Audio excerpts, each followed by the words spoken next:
चंद्रपुरातील Patanjali mega स्टोअरवर एफ.डी.एने धडक कारवाई केलेली आहे. तपासणीदरम्यान नियमाचे उल्लंघन करणारे औषधे आढळल्याने त्यांचा साठा जप्त करण्यात आलेला आहे. नेमके काय घडलेले आहे, एफ.डी.एने कोणती कारवाई केलेली आहे आणि या प्रकरणात पुढील तपास कुठपर्यंत पोहोचला आहे, याची संपूर्ण माहिती आपण या व्हिडिओमध्ये पाहणार आहोत. चंद्रपूर शहरातील जटपुरा गेट परिसरात पतंजली मेगा स्टोअरवर अन्न व औषध प्रशासन म्हणजेच एफ.डी.ए विभागाने तपासणी करून कारवाई केलेली आहे.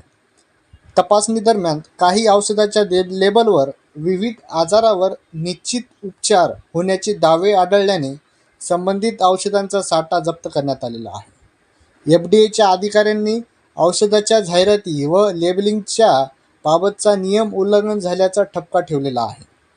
जप्त करण्यात आलेल्या औषधाची किंमत सुमारे 45,000पेक्षा जास्त असल्याची माहिती आहे.